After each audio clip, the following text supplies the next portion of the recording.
রাতে বউ সেজে খাটে বসে আছি, কিন্তু তার আসার এখনো নাম নেই। ছেলেটিকে আমি এখনো দেখিনি, আর নামটাও জানি না। ছেলেটির বায়না ছিল বিয়ের আগে কেউ কাউকে দেখতে না। শুনেছি ছেলেদের পরিবারে নাকি 10 না 12টা বাড়ি আছে। ছেলেটি নাকি অনেক বড় লোক, সে একজন ইঞ্জিনিয়ার। আমি সেই কখন থেকে তার জন্য অপেক্ষা করছি। আমার ছেলেটিকে খুব খুব দেখতে ইচ্ছে করছে। কিছুক্ষণ পর দরজায় ঠাস করে আওয়াজ পেলাম, মনে হয় সে এসেছে। তাই আমি একটু নড়ে চড়ে বসলাম। কিছুক্ষণ পর ছেলেটি রুমের ভেতরে ঢুকলো। লাইট নির্বাণ ছিল, তাই কেউ কারোর মুখ দেখতে পাচ্ছি না। হঠাৎ ছেলেটি লাইট জ্বাললো, তাই আমি ওর দিকে তাকালাম। তাকিয়ে আমি তো একেবারে অবাক। তাই আমি বললাম, তুমি এখানে কি করে? তাহলে চিনতে পেরেছিস? আমি ভেবেছি এই 5 বছরে হয়তো চিনতে পারবি না। তার মানে তোমার সাথে আমার বিয়ে হয়েছে? হুম, আমার সাথে তোর বিয়ে হয়েছে। আমি দেখতে পেলাম আবিরের চোখ লাল। হয়তো ও প্রতিশোধ নেওয়ার জন্য আমাকে বিয়ে করেছে। আমি ভয়ে ভয়ে বললাম, আমাকে তুমি কেন বিয়ে করলে? কেন বিয়ে করেছি তাহলে দেখ। আমি ওর কাছে চলে গেলাম, তারপরে আমি ওকে খাটে শুয়ে দিলাম, তারপরে ওর উপরে ঝাঁপিয়ে পড়লাম। প্লিজ আমাকে ছেড়ে দাও, আমার কিন্তু লাগছে। তাই? এটা তো কিছুই না, কেবল তো শুরু। তোকে আমি বিয়ে করেছি শুধু এগুলো করব তার জন্য। তারপরে 6 মাস পরে ছেড়ে দিব আমার মনের আশাটা মিটিয়ে। তোর অত্যাচারগুলো আজও আমাকে ভালোভাবে ঘুমাতে দেয় না। মনে পড়ে কি সেই পুরনো কথা? প্লিজ আমাকে ছেড়ে দাও। তাই ছেড়ে তো দেব, কাজগুলো আগে করে নেই তারপরে। আবির, আমার সারা শরীরে ব্যথা পাচ্ছি। এখন ভালো ভালোতে সবকিছু খুলে ফেলো বলছি। আমি এগুলো কিচ্ছুই করব না। এই বলে আমি ওর বুকের ওপরের কাপড়টা সরিয়ে নিলাম, তারপরে ওর ঠোঁটে আমার ঠোঁট এক করে দিলাম। আমি আর পাচ্ছি না আবির, অনেক ব্যথা লাগছে। প্লিজ এবার ছেড়ে দাও। তোকে তো পারতেই হবে। তুই আমার সাথে কি করেছিলি তা কি তোর মনে পড়ে না? আমার কিসের ভুল ছিল? শুধু তোকে আমি ভালোবেসেছিলাম, তাই না? আমি তোমার সাথে অনেক কিছু করেছি, এবারের মতো আমাকে ক্ষমা করে দাও। তোর মতো মেয়েকে করব ক্ষমা? আমাদের প্রতিদিন ফুলসজ্জা হবে, তোকে তালাক দেওয়ার আগ পর্যন্ত। প্লিজ এভাবে বলো না। আমি আবার ওর ঠোঁটে আমার ঠোঁট লাগিয়ে দিলাম, তারপরে হারিয়ে গেলাম ভালোবাসার মহামিলনে। আমি আর পাচ্ছি না। আমার কাজও শেষ, এখন যা সোফায় গিয়ে শুয়ে পড়। এখানে অনেক শীত, আমি কিভাবে শোবো? তোকে পারতেই হবে, তুই যাবি কিনা? আমি যাব না। হারামির বাচ্চা, নাম বিছানা থেকে। শুধু এইটুকু জেনে রাখ, আমি শুধু তোর সাথে এইগুলো করব তাই তোকে বিয়ে করেছি। তারপরে যে সময় আমার মনের সব আশাটুকু মিটে যাবে তখন তোকে ছেড়ে দেব। আমি ওখান থেকে নেমে সোফায় চলে আসি। সারা শরীরে অনেক ব্যথা করছে আমার। আমি ভাবছি অবশেষে আমার এই দিনটি দেখতে হবে, তা আমি কখনো ভাবিনি, জীবনেও ভাবিনি। যাকে আমি অনেক অত্যাচার করেছি তার হাতে এইগুলো। আমি ভাবছি আর আমার কেমন যেন অনেক শীত শীত লাগছে। আমি শুয়ে পড়ি। আপনারা ভাবছেন কি আমি ওর সাথে কেন এগুলো করেছি? জানতে চান? তার আগে আমার পরিচয়টা দেওয়া যাক। আমি আবির, এই শহরের নামকরা একজন ইঞ্জিনিয়ার। আমাকে চেনে না এমন কোনো মানুষই নেই। আর এই হলো ফারজানা, যার সাথে আমি এতক্ষণ অত্যাচার করেছি। আমি শুধু ওকে বিয়ে করেছি ওর অহংকার ভাঙার জন্য। ও হলো সবচেয়ে একটা অহংকারী মেয়ে। ওর জন্য আমার জীবনটা আজ তছনছ হয়ে গিয়েছে। কেন ওর জন্য আমার জীবনটা এইভাবে তছনছ হয়ে গেছে? চলুন যাওয়া যাক সেই 5 বছর পেছনে। তখন আমি অনার্স প্রথম বর্ষে পড়তেছি। আমরা তখন অনেক গরিব ছিলাম, যেমন ধরেন নুন আনতে পান্তা ফুরিয়ে যেত। ফারজানা ছিল আমার প্রথম ক্রাশ। ওকে আমি ইন্টার ফার্স্ট ইয়ারে যেই সময় পড়ি সেই সময় থেকে ওকে ভালোবেসে ফেলি, কিন্তু কোনো সময় বলতে পারিনি। একদিন আমি আর আমার একজন বন্ধু ক্লাসে বসে আছি। কিছুক্ষণ পর ও বলল, কিরে, তোর নায়িকাকে কবে প্রপোজ করবি? মামা আমার তো ভয় করে কেমন যেন। তোর প্রপোজ করা লাগবে যে, যেদিন অন্য কারো হয়ে যাবে সেদিন ঠিক পাবি। রাকিব ওকে রাজি হবে? সালা, বলে তো দেখ। হুম, যা, আগামী কালকেই ওকে প্রপোজ করব। ঠিক আছে। আমি সব ক্লাস শেষ করে বাড়িতে চলে আসি। পরের দিন দোকান থেকে একটা গোলাপ ফুল নিয়ে কলেজে চলে আসি। এসে দেখি ফারজানা ওর বান্ধবীদের সাথে বসে বসে কথা বলতেছে। তাই আমি ওকে ডাক দিলাম। কিছুক্ষণ পর ও আমার কাছে আসলো। কি ডাক দিলি কেন? তোকে না একটা কথা বলার ছিল। দূর, কি কথা বল। তোর মতো ছেলের সাথে কথা বললে সবাই সন্দেহ করবে। এখন বল তো কি কথা। ফারজানা, আসলে আমি তোকে যে সময় ইন্টার ফার্স্ট ইয়ারের ক্লাসে যে সময় থেকে দেখি, তখন থেকে আমি তোকে ভালোবেসে ফেলেছি। এতদিন ভয়ের কারণে কিছু বলতে পারিনি। তুই আমার সারা জীবনের সঙ্গী হবি। কথাটা শুনে আমার অনেক হাসি পেল। তবুও হাসি থামিয়ে বললাম, তাই নাকি? তা কেন আমাকে এত ভালো লাগে? জানি না, তবে আমি স্বপ্নে দেখেছি তুই আমার জীবন সঙ্গী। এ মা, তাই? তোর প্রপোজ আজ আমি গ্রহণ করব না। কালকে যদি তুই আমাকে কলেজে সবার সামনে প্রপোজ করতে পারিস, তাহলে আমি তোকে ভালোবাসবো। আচ্ছা, তুই যেটা বলেছ সেটাই হবে, আমি রাজি। আচ্ছা, এখন চলি রে। ওখান থেকে আমি বান্ধবীদের কাছে চলে না আস্তে আস্তে সাথী বলল, কিরে, এত হাসতে আছো কেন? ওই ছোট লোকের বাচ্চা আমাকে বলে ভালোবাসে। তাই তো তুই ওকে ভালোবাসবি? তোকে পাগলা কুত্তাই কামড়িয়েছে? কত ছেলে আমাকে প্রপোজ করেছে, তাদেরকে আমি ফিরিয়ে দিয়েছি। আর ও তো তো এখন কি করবি? কালকে একটা নতুন খেলা খেলবো। কি খেলা বল আমাকে। তা কালকেই দেখতে পারবি। ওরে যে কালকে কি করব তা আছে শুধু আমার মনে মনে। দেখা যাবে তুই কেমন পারিস। হুম, চল ক্লাসে যাব। আমি ক্লাস করে বাড়িতে চলে আসি। তারপরে বিকেলবেলা একটা শার্ট কিনতে গেলাম, কারণ তা হলো ওকে কালকে প্রপোজ করব। তাই সুন্দর দেখে একটা নীল শার্ট কিনলাম। তারপরে দোকান থেকে আবারও একটা গোলাপ ফুল কিনলাম। পরের দিন কলেজে চলে আসি। এসে রাকিবের কাছে চলে আসি। কিরে, আজকে আবার কাকে প্রপোজ করবি? কারে আবার? আমার নায়িকাকে। ও বলেছে আজকে যদি ওকে আমি প্রপোজ করি তাহলে আমার প্রশ্নের নাকি অ্যান্সার দিবে। আবির, দেখ ফারজানা এসছে। আচ্ছা দোস্ত, চলে রে, ওকে প্রপোজ করে নি, তারপরে তোর সাথে কথা হবে। ঠিক আছে। আমি ফারজানার কাছে চলে আসি। কিছুক্ষণ পর ফারজানা বলল, তুই এসেছিস? চল, ওখানে অনেক মানুষ আছে, ওখানে বলে প্রপোজ করবি। আমি ওর পেছন পেছন চলে আসি। একটু পর ফারজানা বলল, হুম, এখন প্রপোজ কর। আমি ওর সামনে হাঁটু গেড়ে বসে পড়ি। তারপরে আমি বললাম, ফারজানা, আই লাভ ইউ। বলার সাথে সাথে ফারজানা আমার কলার ধরে উঠিয়ে,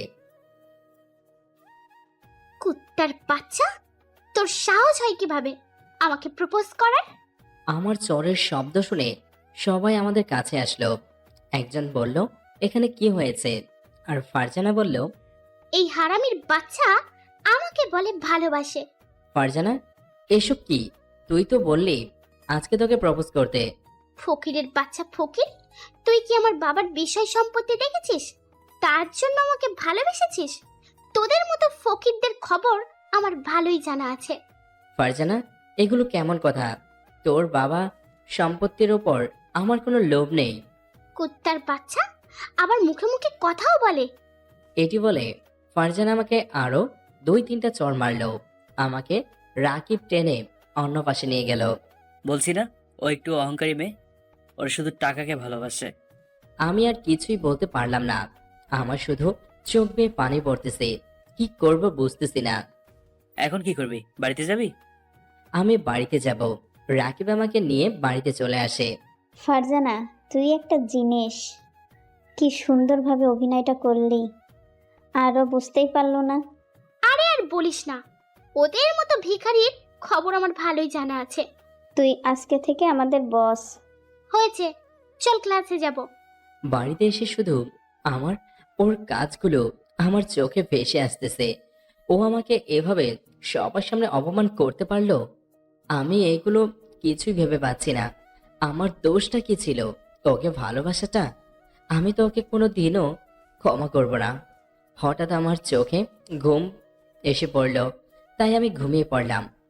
পরের দিন আবার ও কলেজে এসে পড়ি। আসতে না আসতে দেখতে পেলাম সবাই আমাকে দেখে হাসতেছে। আমি বুঝতে পেরেছি কেন ওরা এভাবে হাসাহাসি করতেছে। আমি ক্লাসরুমে চলে আসি। এসে মন খারাপ করে বসে আছি। কিছুক্ষণ পরে রাকিব আসলো। কিরে, মন খারাপ নাকি? আমি ওর সাথে কোনো কথাই বললাম না। কিরে, আমার সাথেও কথা বলবি না? দেখ দোস্ত, আমার কথা বলতে ভালো লাগছে না। আবির, দেখ, ভেঙে পড়ে চলবে না। তোকে কিন্তু লেখাপড়া করে অনেক দূর যেতে হবে। রাকিব, আমি কি ওর কোনো ক্ষতি করেছিলাম? ও কেন আমাকে এভাবে অপমান করলো? ও আমাকে বলে দিতে পারতো যে আমাকে ও ভালোবাসতে পারবে না। কলেজের সবার সামনে এভাবে অপমান না করলেও পারতো। বড়লোক মেয়েদের এটা করা ব্যাপারটা, ওদের কাছে কারোর সম্মানের দাম নেই। ঠিক বলছো। কিছুদিন পর দেখতে পেলাম ফারজানা ও তার দলবল এসেছে। আমাকে দেখে ফারজানা ওর একটা বান্ধবীকে কানে কানে কি যেন বলতে লাগলো। সাথে আজকে আবার ওকে কি করা যায় বলতো? আমার মাথায় একটা বুদ্ধি এসেছে, শোন। কি বল? এই ব্যাপার খারাপ না, অনেক ভালো একটা বুদ্ধি। তাহলে তো ওর পরের বেঞ্চে বসা লাগবে। দরকার হলে বসবো। আমি দেখতে পেলাম ও আমাদের পেছনের বেঞ্চে এসে বসে পড়ল। আমি ওদের দেখে উঠতে যাব, এমন সময় স্যার আসলো। তাই আর ওখান থেকে ওঠা হয়নি। আমরা সবাই স্যারের কথা শুনতে আছি। আর ভিতরে ফারজানা বলে উঠল, স্যার, এই ছেলেটি গা দিয়ে গন্ধ আসছে, মনে হচ্ছে 10 দিনও গোসল করেনি। কথাটা শুনে ক্লাসের সবাই হেসে উঠল। আমি ফারজানাকে বললাম, ফারজানা, এসব কি ধরনের কথা? যেটা সত্যি সেটাই তো বলেছি। স্যার, পরে ওঠান, না হলে আমরা কিন্তু সবাই ক্লাস থেকে বের হয়ে যাব। কথাটা শুনে স্যার আমাকে বের করে দিল। আমিও বের হয়ে গেলাম। আমার শুধু চোখ বেয়ে পানি পড়তেছে। আমি বের হয়ে চোখ মুছতে মুছতে বাড়িতে চলে আসি। ফারজানা, ও নামে এরকম মিথ্যা কথা বললি কেন? তুই ওর হয়ে দালালি করবি? তাহলে কিন্তু তোকেও বের করে দেব। সবাইকে আবির ভাবিস না। আমি কিন্তু আবিরের মতো ছেলেটিকে বোকা পেয়ে যা খুশি সেটা করবি, ঠিক না? ওকে? চুপ কর তো দালাল। কিছুক্ষণ পর আমি বাড়িতে চলে আসি। এসে শুয়ে শুয়ে কাঁদতে আছি আর ভাবতেছি যে কেন ওকে প্রপোজ করলাম আর ও আমাকে কেন এভাবে শাস্তি দিতেছে। পরের দিন আবার কলেজে চলে আসি। এসে গেটের সামনে বসে আছি। কিছুক্ষণ পর ফারজানা আসলো। কিরে, গেটে দাঁড়ানোর চাকরিটা কি তুই করতে আসিস? তোদের মতো ছোট লোকের কি এক চাকরি করবে? কথাটা শুনে মাথায় অনেক রাগ উঠল। আমি গিয়ে ওর গালে ঠাস ঠাস করে দুটো চড় লাগিয়ে দিলাম। তুই আমাকে এত অপমান করে কি পাস? তুই আমার গায়ে হাত তুললি? কুত্তা পচা, তোকে তো আমি দেখে নেব। এটা বলে ফারজানা চলে গেল। আমিও রাকিবের সাথে ক্লাসের ভিতরে চলে আসি। কলেজ ছুটির পর গেট দিয়ে বের হতে যাব, এমন সময় বড় ভাইয়ের ডাক। আমি তার কাছে চলে গেলাম। কি রে, তুই ফারজানাকে চড় মারিস কেন? তারপর আমি সব তাকে বললাম। শালার পো, মিথ্যা কথা বলার জায়গা পাস না। এটি বলে সে আমাকে মারা শুরু করে দিল। আমি শুধু চুপ হয়ে তার মার খেয়ে যাচ্ছি। আর যদি ওর সাথে লাগতে আসো তাহলে তোর খবর আছে। আমি তার কথা শুনে বাড়িতে চলে আসি। আমি এসে আবারও কান্না শুরু করে দিলাম। হয়তো ওর জন্য আমার লেখাপড়াটা এভাবে বন্ধ হয়ে যাবে, আমি আর কিছু ভাবতেও পারছি না। তার মার খেয়ে আবার 7 দিন জ্বর ছিল। এভাবে দেখতে দেখতে 1 মাস কেটে। ও শুধু আমাকে অপমানই করত আর মাঝে মাঝে সবার সামনে বসে চড় মারত। এভাবে আরো কিছুদিন কেটে গেল। একদিন আমার জীবনটা অন্ধকার এসে পড়ে। আমাকে প্রিন্সিপাল এই কলেজ থেকে বের করে দেয়।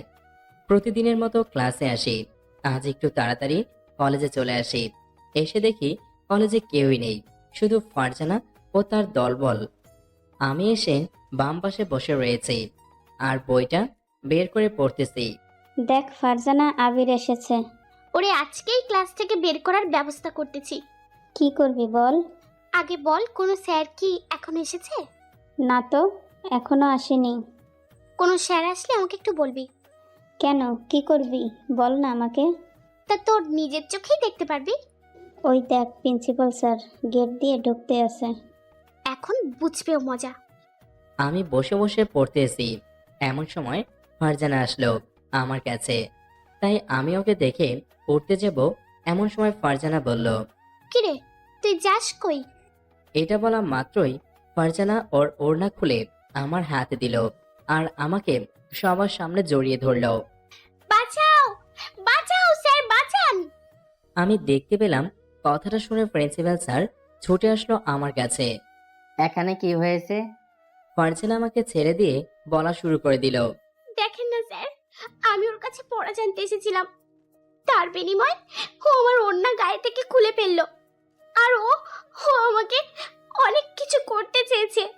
ছি ছি ছি আবির, তোমার থেকে আমি এটা কোনোদিনও আশা করিনি, তুমি যে এত নিচে নামবে।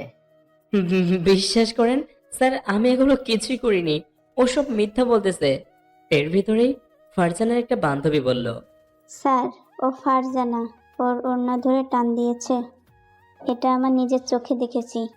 আবির, তাহলে কি ওরাও মিথ্যা বলবে? আমি আর কিছুই বলতে পারলাম না, আমার শুধু চোখ দিয়ে পানি পড়তেছে। স্যার, ওকে যদি আপনি কলেজ থেকে না তাড়ান, তাহলে আমরা আর কেউই কলেজে আসবো না। আজকে হয়তো আমার সাথে এটা করেছে, কিছুদিন পরে ও তো অন্য কোনো মেয়ের সাথে এটা করবে, তাই না? ঠিক আছে, তোমরা যেটা বলছো সেটাই হবে। প্লিজ স্যার, আমাকে কলেজ থেকে তাড়াবেন না। এই কলেজ নিয়ে আমার অনেক স্বপ্ন। আমি আর কোনো কথা শুনতে চাই না। স্যার আমার কাছে একটা টিসি ধরিয়ে দিল আর স্যার চলে গেল। আমার চোখ দিয়ে শুধু বৃষ্টির মতো পানি ঝরতেছে। আমি আসার সময় ওদের সবাইকে একটা কথা বললাম যে এই পাপের শাস্তি তোদের কেউ একদিন পেতে হবে। আরে তুই তাড়াতাড়ি দূরে যা, তোকে আমি আর দেখতে পাই না। আমি এখান থেকে বাড়িতে চলে আসি আর ভাবতেছি আমার লেখাপড়া কি তাহলে এখানেই শেষ হয়ে যাবে? আমি আর কিছুই ভাবতে পারছি না। কিছুক্ষণ পর বাড়িতে এসে পৌঁছালাম। আম্মু এসে দরজা খুলে দিল আর আমাকে দেখেই রাগ হয়ে আমার গালে দুটো চড় লাগিয়ে দিল। আম্মু, তুমিও আমাকে মারলে? ছি ছি আবির, তুই ওই মেয়েটার সাথে এটা করলি? আমি তো কিছুই বুঝতে পারছি না। আম্মু, তুমিও আমাকে বিশ্বাস করতে পারলা না? তোর কোনো কথাই বিশ্বাস করব না। আমাকে তোকে ছেলে হিসেবে ভাবতেও লজ্জা করে। এমন সময় দেখতে পেলাম রাকিব এসেছে আমাদের বাড়িতে আর এসেই বলতে লাগলো, তোকে কি কলেজ থেকে বের করে দিয়েছে? হুম হুম হুম। তোকে আমি আগেই বলেছি, আগে আগে ক্লাসে যাবি না। তুই আমার কোনো কথাই শুনলি না। কিছুক্ষণ পর আম্মু বলল, তোরা কি বলছিস? আমি তো কিছুই বুঝতে পারছি না। আসল কথা কি আন্টি, আমি বলি, আসলে আবিরের কোনো এতে দোষ নেই। আপনার ছেলের ওপর সেই মেয়েটি উঠে পড়ে লেগেছিল। তারপরের ঘটনা আম্মুকে সব বললাম। এত সব হয়ে গিয়েছে, তা আমাকে কিছুই জানাসনি। আমি ভেবেছি ও থেমে যাবে, কিন্তু ও থেমেনি। আমাকে দিনের পর দিন অত্যাচার করছিল। এখন তুই এগোতে চাস? জানি না। আবির, আমি এখন আসি। আর তুই কি আর কলেজে যাবি না? আমাকে টিসি দিয়ে দিয়েছে, হয়তো আর কলেজে যাওয়া হবে না। আচ্ছা, তোর সাথে কালকে কথা হবে। আমিও ওখান থেকে আমার রুমে চলে আসি। এসে একা একা কান্না করতেছি আর ভাবতেছি আজ গরিব বলে ও আমার সাথে এটা করেছে। আমি তো ওকে কোনো দিনও ক্ষমা করব না। আমার চোখের পানি আজ আর বাদ মানছে না। হঠাৎ আম্মু আসলো আমার রুমে। আবির, আর লেখাপড়া করতে চাস না? কিভাবে করব বলো? আমাকে তো বের করে দিয়েছে। আবির, আমি তোর খালার সাথে কথা বলেছি, সে তোকে তাদের ওইখানে যেতে বলেছে। তারা নিজেরাই তো গরিব, তাহলে আমাকে কিভাবে খাওয়াবে? আমি বলেছি এটা, তবুও তোকে যেতে বলেছে। ঠিক আছে, আমি কালকে ঢাকা চলে যাব। আচ্ছা, আর মন খারাপ করে থাকিস না বাবা, ভেঙে পড়িস না।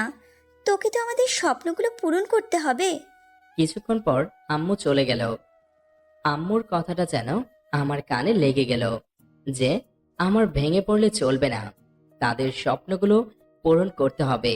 রাতে আমার আর ঘুম হলো না। সারা রাত শুধু পুরনো কথা ভেবে কান্না করেছি। পরের দিন আম্মুর কাছে বলতে আসলাম, আম্মু, আমি ঢাকা চলে গেলাম। আচ্ছা বাবা, যা তাহলে, আর সাবধানে যাবি। আমি আর ওখানে দাঁড়ালাম না, কারণ আমার চোখ দিয়ে শুধু পানি পড়তেছিল। আসার সময় আম্মুও কান্না করেছিল। আমি ঢাকা এসে পড়ি। তারপর খালাদের বাসায় চলে আসি। আমাকে দেখে সবাই আমার কাছে আসলো। কি রে বাবা, কেমন আছিস? ভালো, তুমি কেমন আছো? ভালো। আসতে কোনো সমস্যা হয়নি তো? না, কোনো সমস্যা হয়নি। আচ্ছা, ফ্রেশ হয়ে খেতে আয়। আমি ফ্রেশ হয়ে খেতে চলে আসি। পরের দিন খালামণি একটা সুন্দর একটা কলেজে ভর্তি করিয়ে দিয়েছে। প্রথম প্রথম মানিয়ে নিতে আমার অনেক কষ্ট হয়েছে, তবুও মানিয়ে নিয়েছি। একদিন সবার সাথে খেতে বসেছি। এর ভিতরে খালামণিকে বললাম, খালামণি, আমি একটা চাকরি করতে চাই। কি বলো এসব? লেখাপড়া বাদ দিয়ে কিসের চাকরি করবি? আরে, লেখাপড়া করব আর চাকরিও করব। আচ্ছা, তোর খালু যেখানে চাকরি করে সেখানে করতে পারবে? পারবো না কেন? আমাকে পারতেই হবে। আচ্ছা, তোর খালু আসলে বলবো। পরের দিন খালুর সাথে তাদের অফিসে চলে আসি। আমার কাগজপত্র সবকিছু ঠিকঠাক ছিল, চাকরিও হলো, নাইট ডিউটি। আমি রাজি হয়ে যাই। সকালে কলেজে যেতাম, আর তার আগে দুটো টিউশনি করাতাম, আর রাতে চাকরিটা করতাম। আমার একটা লক্ষ্য ছিল, আমি অনেক টাকার মালিক হব। আস্তে আস্তে আমি এগোতে থাকি, আর আল্লাহ আমার আশাটা পূরণ করেছে। অবশেষে আমি অনেক টাকার মালিক হয়ে গিয়েছি। আমি এখন একজন নামকরা বড় ইঞ্জিনিয়ার। আমাকে চিনে না এমন কোনো মানুষ নেই। আমার এখন 10 থেকে 12টা বাড়ি। এই 5 বছরের আমি নিজের ভালোই উন্নতি করতে পেরেছি। মাঝে মাঝে আমার পুরনো দিনের কথাগুলো মনে পড়ে যায়। তখন আমি আর ঘুমাতে পারি না, কষ্টে বুকটা ফেটে যায়। 5 বছর পরে আজ আমি বাড়িতে আসি। এসে আম্মুকে সালাম দিলাম। এই 5 বছরের আম্মুর সাথে কথা হয়তো ফোনে, বাট আমি বাড়িতে আসতাম না। আম্মুকে যখন মনে পড়তো তখন তাকে ঢাকা আসতে বলতাম। আমি এসেই রাকিবের কাছে চলে আসি। ও আমাকে দেখেই ও আমাকে জড়িয়ে ধরলো। কিরে, ভুলে গেছিস আমাকে? না রে দোস্ত, তোকে জীবনেও ভুলবো না। নিজে তো ভালোই উন্নতি করেছিস, এখন একটা বিয়ে করে নে। এত তাড়াতাড়ি না, আরো পরে। তুই তো বিয়ে করেছিস, তাই না? করেছি তো। আচ্ছা রাকিব, ফারজানার কি বিয়ে হয়ে গেছে? হঠাৎ ফারজানার কথা কেন? আরে বল না, বিয়ে হয়েছে কিনা। না, এখনো বিয়ে হয়নি। সত্যি তো? তাহলে আমি ওকে বিয়ে করব। আবির, এগুলো তুই কি বলতে আসিস? ও আমাকে এত অত্যাচার করেছে, আর ওকে যদি আমি ছেড়ে দেই তাহলে কেমন হবে? তুই এখন কি করতে চাস বলতো? তা তুই কিছুদিন পরেই দেখতে পারবি। আমি ওখান থেকে বাড়িতে চলে আসি, তারপরে আম্মুর কাছে চলে আসি। কিছু না খেয়ে গেছিস কই? এই তো আম্মু, সামনে গিয়েছিলাম। আচ্ছা আম্মু, একটা কথা বলি। কি কথা বল। আমার একটা মেয়েকে খুব পছন্দ হয়েছে। তাই নাকি? কোনো মেয়ে রে বাবা? তারপরে আম্মুকে সব বললাম। সে রাজি হয়ে গেল। বিকেলবেলা তারা সবাই ফারজানাকে দেখতে গেল, কিন্তু কথা দিয়েছিলাম যে ছেলের মুখ এখন মেয়ে দেখতে পারবে না। বাট তারা আমাদের বিষয় সম্পত্তি দেখে রাজি হয়ে যায়। অবশেষে আমি বিয়েটা করে নিই। আর তারপরের ঘটনা তো আপনারা জানেনই। ওকে ওর পাপের শাস্তি দেবার জন্য আমি ওকে বিয়ে করেছি। এখন আসুন বাস্তবে আসা যাক। দেখতে পেলাম সকাল হয়ে গিয়েছে, আর ফারজানা শীতের ভিতরে গুটিসুটি দিয়ে শুয়ে আছে। তাই আমি ওর কাছে চলে আসি। এই যে, ওঠ তাড়াতাড়ি। কেন? উঠবি না মানে? এটা কি বাবার বাড়ি পেয়েছিস? আবির, আমাকে আর অত্যাচার করো না। আমার সারা শরীর খুব ব্যথা।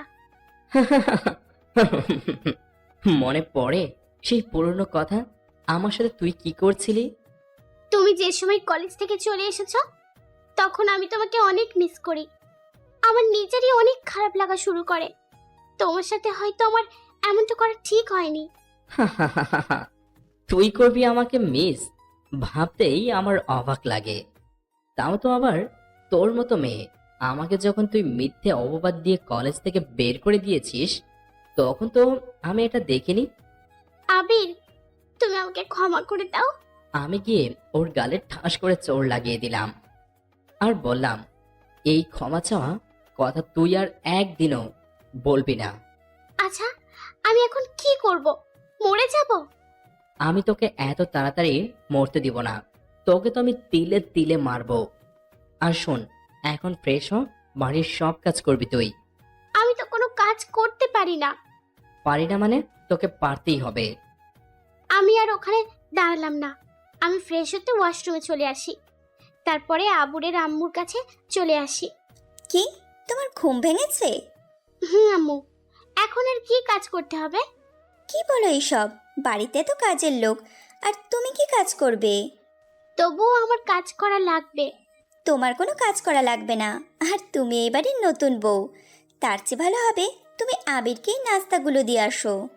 আমি নাস্তা নিয়ে আবিরের রুমে চলে আসি। এসে দেখি আবির কাগজে সাইন করছে।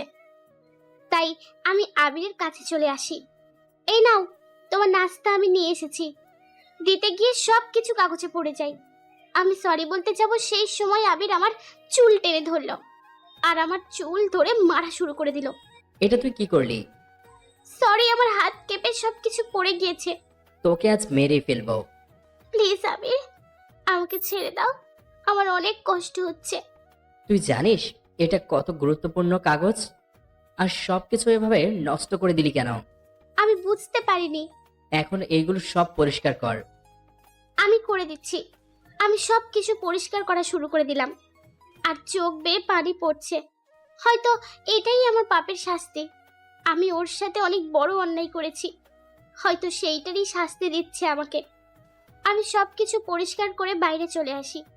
কিছুক্ষণ পর আবির আসলো আর এসেই বলা শুরু করে দিল। আম্মু, আজকে থেকে এই বাড়িতে কোনো কাজের লোক থাকবে না। কেন, কি হয়েছে? বাড়ির সব কাজ ফারজানা করবে। আবির, এগুলো কি বলিস? ওনা তোর বউ, ওকে কাজ করতে দিবি কেন? আমি আর কোনো কথা বলতে চাই না। সবাইকে আজ আমি ছুটি দিয়ে দিচ্ছি। আবির, কেন মেয়েটার সাথে এরকম করছিস? পুরোনো দিনের কথা, কথা যদি তোমাকে মনে করিয়ে দেই, তাহলে হয়তো তুমিও ওর সাথে এই একই রকম করবে। কি কথা বল আমাকে। পরে কোনো এক সময় বলবো। কিছুক্ষণ পর ফারজানা বলল, ঠিক আছে, আমি সব কাজ করতে রাজি। মনে থাকে যেন। এটা বলে আমি অফিসে চলে আসি। অফিসের সব কাজ শেষ করে সন্ধ্যা 7টার সময় বাড়িতে চলে আসি। এসে খাওয়া দাওয়া করে আমার রুমে চলে আসি। এসে দেখি ফারজানা সোফায় শুয়ে আছে। তাই আমি ওকে ডাক দিলাম, ফারজানা, এই ফারজানা, ওঠ। প্লিজ আবির, আজকে আমি অনেক ক্লান্ত। বাড়িতে অনেক কাজ করেছি, তাই আমার সারা শরীর খুব ব্যথা। তুই আসবি কি না? তোর তো পাপের শাস্তি দিতে হবে। আরো যে কত কি হবে। আমি ওর কাছে চলে গেলাম, আর যাওয়ার সাথে সাথে ও আমার উপর ঝাঁপিয়ে পড়ল। এখন যা, আমার কাজ শেষ। আবির, আমি উঠতে পারছি না। তবুও তোকে উঠতে হবে। সোফায় আমি ঘুমোতে পারি না রাতে। আমার ঘুমোতে অনেক কষ্ট হয়। তোকে আমি বিয়ে করেছি তো এইগুলো করার জন্যই। তাই আর 6 মাস পরে এমনিতে তোর ডিভোর্স হয়ে যাবে। তোকে শুধু একটা জিনিস বোঝানোর জন্য বিয়ে করেছি, কাউকে কষ্ট দিলে তার কেমন লাগে। আমি আগেই আমার ভুলগুলো বুঝতে পেরেছি। তুমি কলেজ থেকে চলে আসার পরে তখন আমার শুধু তোমার কথাই মনে পড়তো। এখন আর ন্যাকা কান্না করা লাগবে না। আমি আবার সোফায় চলে আসি আর ভাবছি, তাহলে ও কি আমাকে সত্যি সত্যি 6 মাস পরে ডিভোর্স দেবে? তাহলে আমি বাঁচবো কিভাবে? এগুলো ভাবতে ভাবতে আমি ঘুমিয়ে পড়লাম। সকাল সকাল আবিরের ডাক। তোকে বলছি না এত সকাল পর্যন্ত ঘুমাবি না তুই? ঘুমালে বাড়ির এত কাজ করবে কে? আমি উঠছি। আর শোন, আমার আগে উঠতে হবে তোকে সব সময়। আর যদি আমি তোর আগে উঠি তাহলে তোর খবর আছে।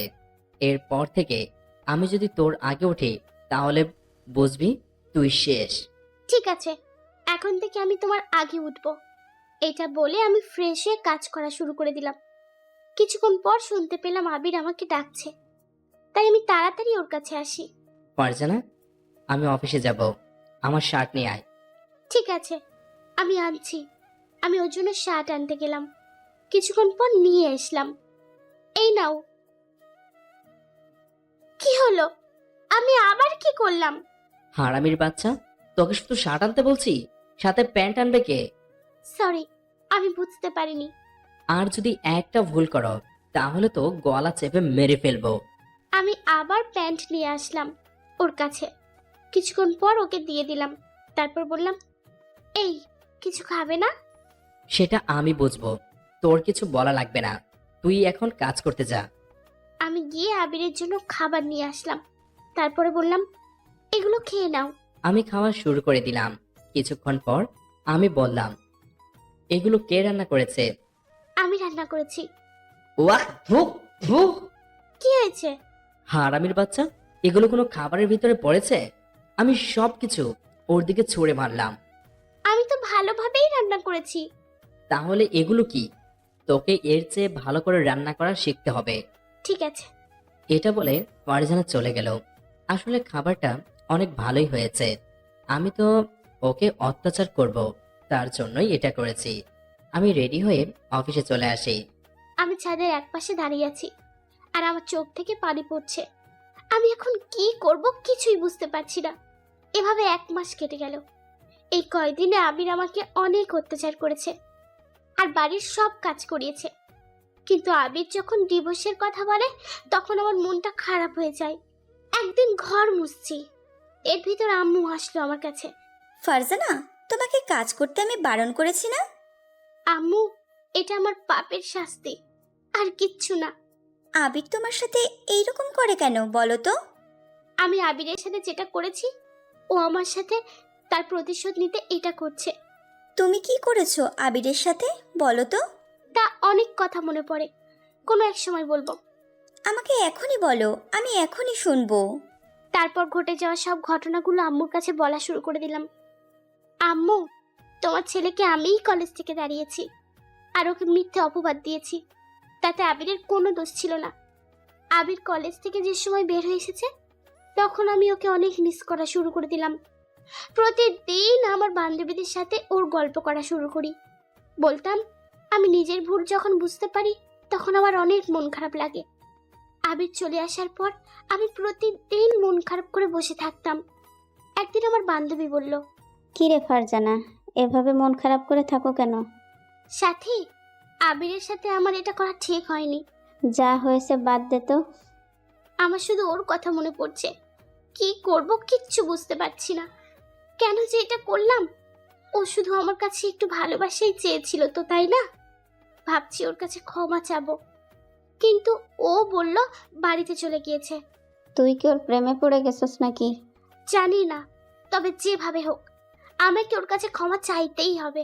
আচ্ছা, আসলে না হয় ক্ষমা চাবি। এখন চল, ক্লাসে যাব। ও কি আমাকে ক্ষমা করবে? চল, ক্লাসে যাব। এইভাবে আমি আবিরকে মিস করা শুরু করে দিই আর আমার মাঝে মাঝে অনেক খারাপ লাগতো। তারপরে আব্বু আমাকে অনেক জায়গায় বিয়ে ঠিক করে, বাট আমি রাজি হইনি। শুধু আমার একটাই আশা ছিল, আমি আবিরের কাছে ক্ষমা চাইবো। কিন্তু আব্বু একদিন বলেছে যে এই ছেলেকে বিয়ে না করলে যে নাকি মরে যাবে। আমি বিয়েতে রাজি ছিলাম না, তারপরেও বিয়ে হয়ে গেল। আর বাসর ঘরে এসে দেখি আবিরের সাথেই আমার বিয়ে হয়েছে। আমি তখন অনেক খুশি হয়েছিলাম। যখন ও যে সময় এসব ধরনের কথা বলল তখন আমার অনেক খারাপ লাগা শুরু করলো। আম্মু, আমি সারা জীবন ধরে আবিরের দাসী হয়ে থাকবো, তবুও যেন আমাকে ডিভোর্স না দেয়, তাহলে আমি মরে যাব, আমি বাঁচবো না। আচ্ছা, দেখি আমি কি করতে পারি। আর তুমি কোনো চিন্তাই করো না। আম্মু প্লিজ, এটা একটু ওকে বোঝান। ও তো আমার একটাও কথা শোনে না। আমি যতক্ষণ আছি ততক্ষণ তোমাকে কেউ ডিভোর্স দিতে পারবে না। আর এখন তোমার আর কোনো কাজ করা লাগবে না। না, আমি যদি সব কাজ না করি তাহলে আবির আবার রাগ করবে। আমি করতে বারণ করেছি না? কাজ করা লাগবে না, এখন তুমি গিয়ে রেস্ট নাও। আমি আমার রুমে চলে আসি। আমার রুমের পাশে একটা আলমারি, তাই আলমারি কি মনে করে যেন খুলতে লাগলাম। আলমারিটার ভেতরে আমি একটা ডায়েরি দেখতে পেলাম। ডায়েরিটার অনেক ধুলাবালি লেগে রয়েছে, তাই আমি হাত দিয়ে মুছতে শুরু করলাম। আমি ডায়েরিটা নিয়ে রুমে এসে শুয়ে পড়ি। মনে হয় ডায়েরিটা অনেক পুরনো। মনে মনে ভাবলাম, কি এমন আছে এই ডায়েরিতে? আমি ডায়েরিটা খোলা শুরু করে দিলাম। খুলে আমি তো অবাক। খুলে আমি আমার একটা ছবি দেখতে পেলাম। গোলাপি জামা পরা আমি।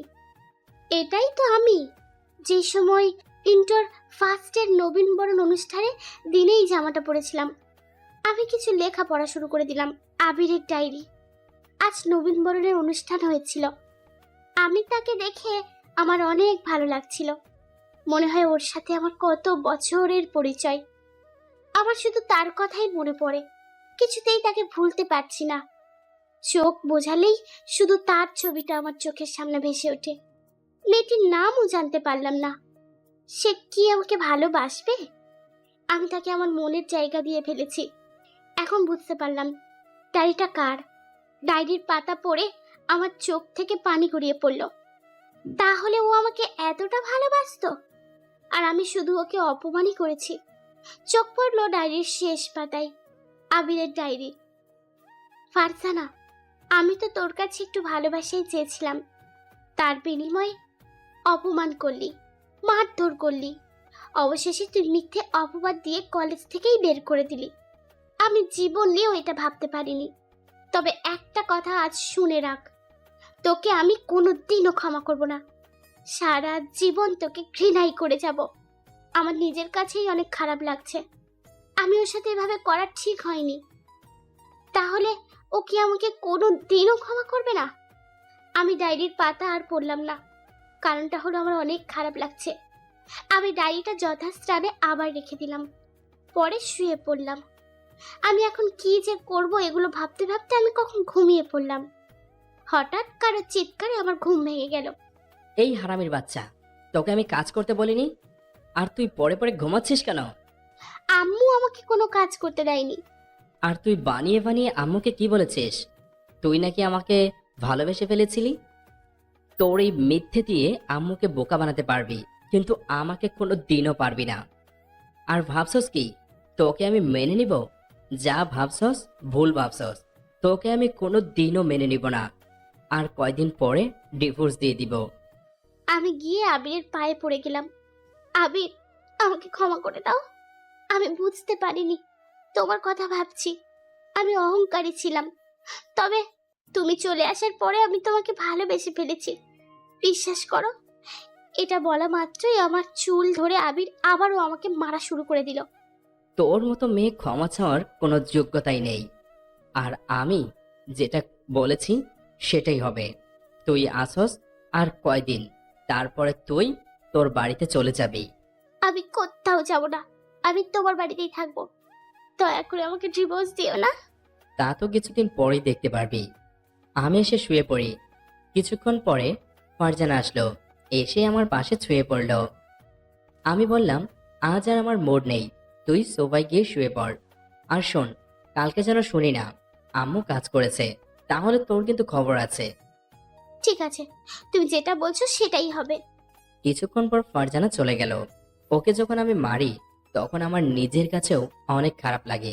কি করব, ওকে তো পাপের শাস্তি দিতেই হবে। আমাকে অনেক অপমান করেছে। যখনই ওর অপমানের কথা মনে পড়ে যায় তখন ওকে মেরে ফেলতে ইচ্ছে করে। আমি তো ওকে কোনো দিনও মেনে নিব না। আমিও ঘুমিয়ে পড়লাম। পরের দিন আমি আবারও বাড়ির সব কাজ করা শুরু করে দিই। আম্মি বারণ করেছে, তবুও তার কথা শুনিনি। এভাবে অনেক দিন কেটে গেল। আমি প্রতিদিন ওর কাছে ক্ষমা চাইতাম, কিন্তু ও তার বিনিময়ে আমাকে শুধু মারধর করত। আর ও যখন ঘুমাতো তখন আমি ওর পা জড়িয়ে ধরে কান্না করতাম। একদিন রাতে বাড়ির সব কাজ করছি, এর ভিতর আবির আসলো আমার কাছে। শোন, আজ তোকে ডিভোর্স দিব। আজ রাত 10টায় ডিভোর্স পেপার দিব, সাইনটা করে দিস। আবির, প্লিজ আমাকে ডিভোর্স দিও না। তুমি যেটা বলেছো আমি তো ঠিক সেটাই করছি। তোকে আমি 6 মাসের জন্য বিয়ে করেছি। আমার কাজও শেষ, আর তোকে শাস্তি দেওয়াও আমার শেষ। এখন আমি আর তোকে রাখতে চাই না। আমি আবিরের পা জড়িয়ে ধরলাম। এখন আর ন্যাকা কান্না করা লাগবে না, এটা বলে আমি ওকে সরিয়ে দিলাম। তারপর আমার রুমে এসে ফ্রেশ হয়ে নিলাম।